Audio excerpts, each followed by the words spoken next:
I'm here with Tinker Juarez, and we're at the IBU Biathlon event in Canmore, Alberta.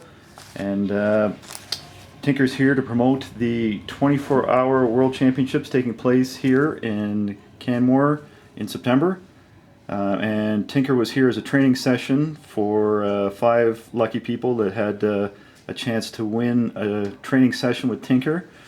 So Tinker, you're here promoting the 24-hour race. You've raced here before.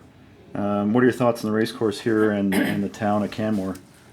Well, I just want to thank Sue for having me here, first of all, and it's a great time to be here in the wintertime. It's a different view from the summertime when I usually come here. So yeah, it's going to be a exciting exciting year for the 24 hours for myself.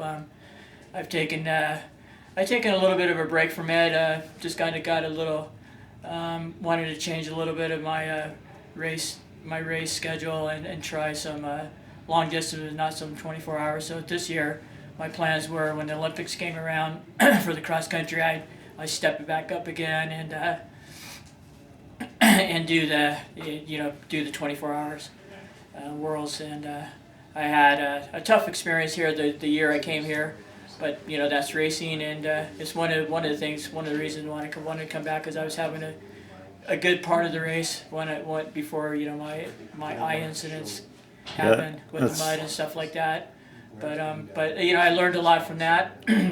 I actually raced a race where there was just rain, and I ended up using a fender, and something that's that cost less than $20. That could have saved me winning, maybe having a chance of winning the worlds. Yeah, well, that was too bad that you had that mud incident in your eye. You were going really strong in that race, and unfortunately now you can come back and see what you can do this year. Yeah. So you are currently the 24-hour world champ. Or not currently, I mean, yeah, in the past. In the past, yes. And you're also a world masters champ for cross country. Cross country, correct? right. So which of those titles means more to you? Well, they're both different, because they're both disciplines. One is the cross country, and one is the world solo.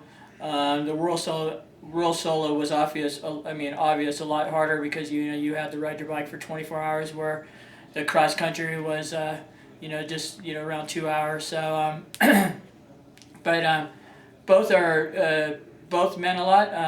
The Masters, to me it wasn't as hard as I find that the 24-hour was, because I was racing guys at my age, right. And the solo, you're racing guys that were from 20 on up. So it was just nice to be able to say that I am a master world champion. Well, and the stripes look good on you too. You've been racing for a lot of years. How do you stay motivated year after year to keep going? Well, first of all, I just thank the man upstairs. He's the one that's, I wake up and I thank him for just giving me the power to get on my bike and just to give me the strength every day to do what I do, and kind of keep me in good health and keep my focus, on the right way, the right direction. So and then also, of course, I got to thank Canada, because Canada, without a sponsor, you start to lose your drive and your motivation, because then you worry about sponsors and how you're going to get to events and stuff like that. So really, Canada is definitely been my sponsor since '94, and without them, I don't think I'd probably be here today.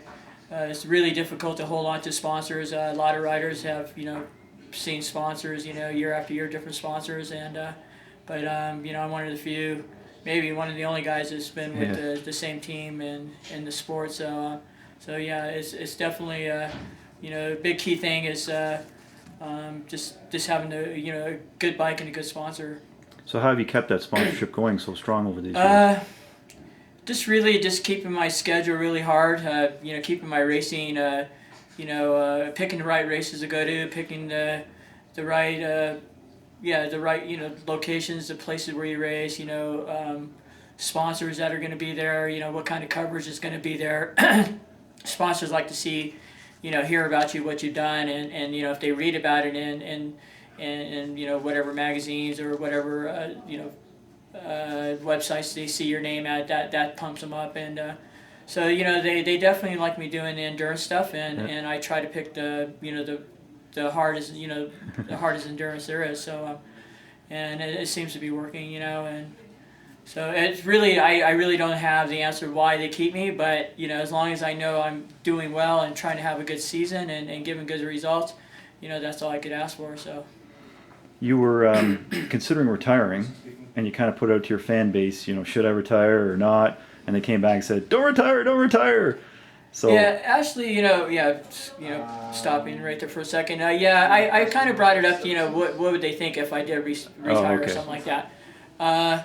And really, I don't want to retire. But if I have to go out and get a 9 to 5 job, then I'm obviously going to have to retire from cycling. But as long as I could, to get to races and get somewhere I could take support my family, I'm going to continue racing. So far it's been working. I have another contract with Cannondale this year, so I'm really happy.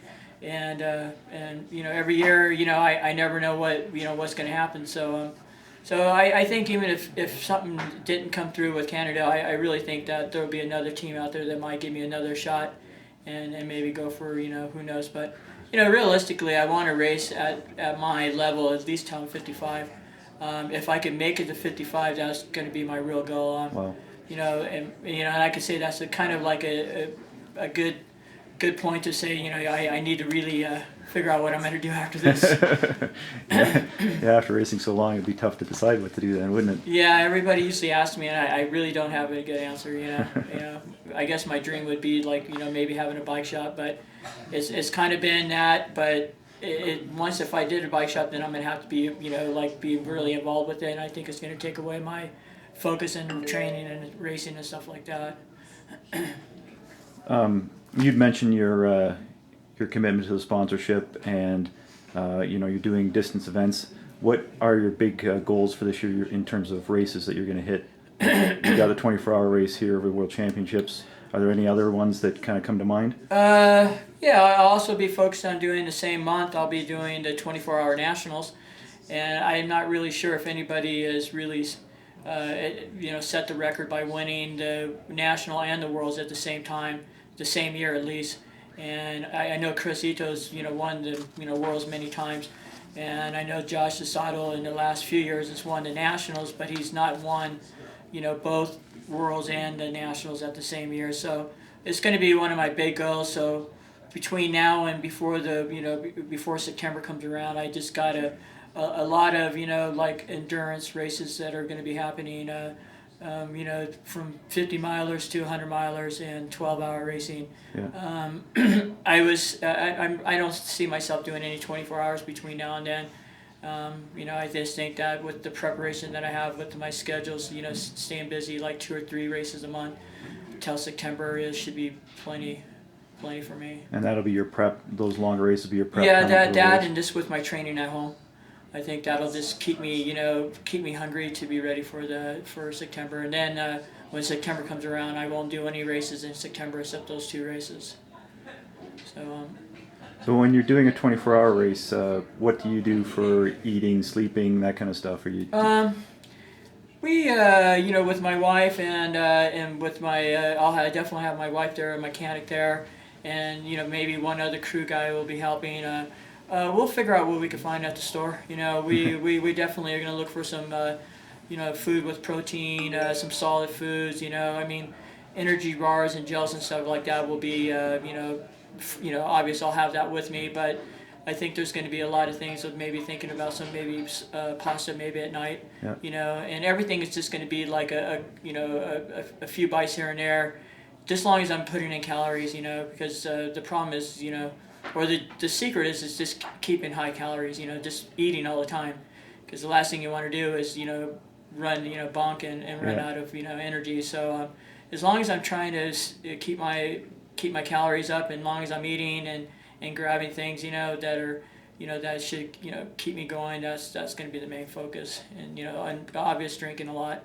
So really no secret foods that's going to keep me going. It's just a matter of just as long as I'm eating and eating the proper stuff that should, help me, to maintain the long distance. And will you sleep at all, or? Do you? No sleeping at all. No. Yeah, it would be nice if we could take a break and take a nap and stuff like that. Yeah. But racing is all about, the guy that has the most laps, and I think everybody's going to be watching each other Yeah. in the pit stops and going out of the pits and seeing how they look and checking out their lap times, all during the day and night and stuff like that. So that's what keeps you motivated, despite all the all the strategies that other riders are doing with each other, and I think that's what makes 24-hour more interesting. And nighttime is always a little bit more difficult because because riders come in and you can't really tell who they are because the lights are either blinding you, and it's really difficult to be paying attention to every rider that passes by. So it gets a little bit more trickier. So the main thing is just trying to keep your laps consistent during the night, making sure you have the proper light. Make sure you're not like taking any risk by I had a battery go out of my helmet. I had to run with my frame light.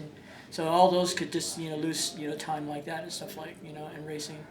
So it's definitely a teamwork. There's no way you could win this thing by yourself.